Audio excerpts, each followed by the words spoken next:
welcome to News Brief on the hour. I am Esther Susanitz Bassi. Residents of Gaza community along the mountain court in Freetown are calling for urgent government intervention following repeated accidents, falling rocks and erosion whenever it rains heavily. They say continue to endanger lives and property.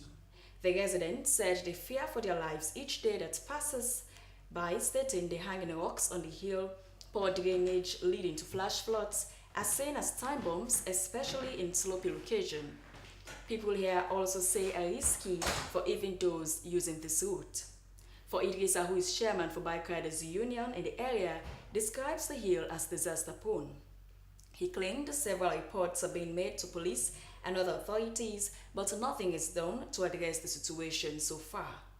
A resident, Kadia, too, recalled the moment when a makeshift structure collapsed, leading to a huge stone rolling from the very spot.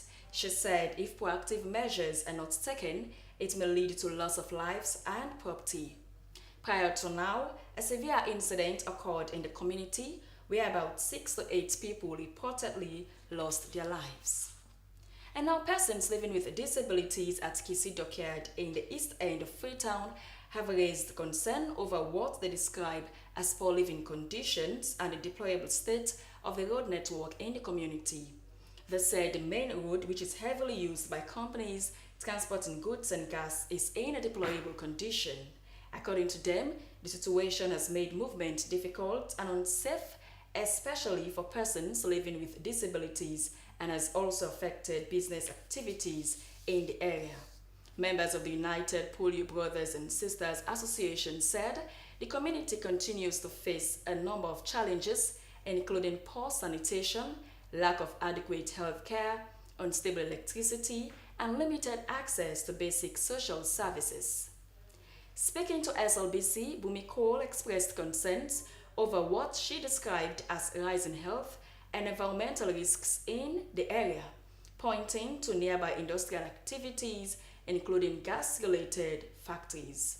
She added that persons with disabilities are finding it difficult to sustain small businesses due to lack of support and mobility challenges.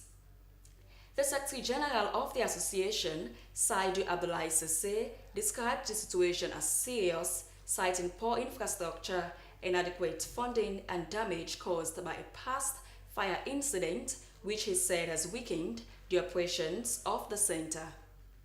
He said although the center continues to provide skills training and empowerment programs for persons with disabilities, limited resources remain a major constraint. The association appealed for urgent intervention to improve on the road network, strengthen social services, and the overall living conditions of persons with disabilities in the community.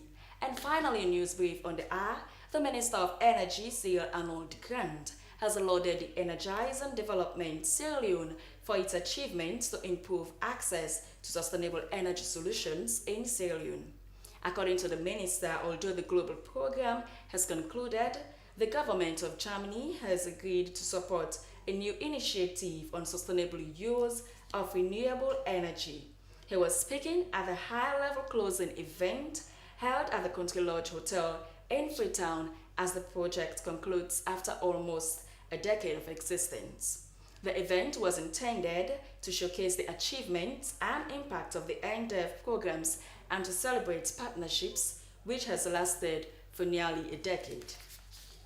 It was an opportunity to bring up lessons learned in the quest to improve access to sustainable energy solutions across Sierra Leone.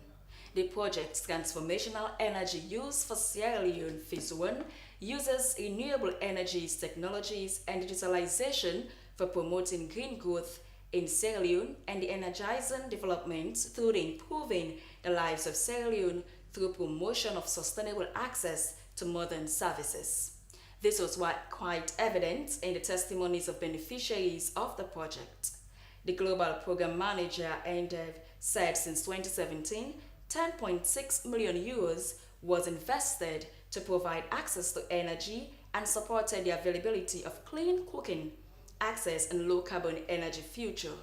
Development partners expressed appreciation on the implementation of NDEV programs which have been implemented by GIZ in Sierra Leone through a multi-donor partnership between the Netherlands Directorate General for International.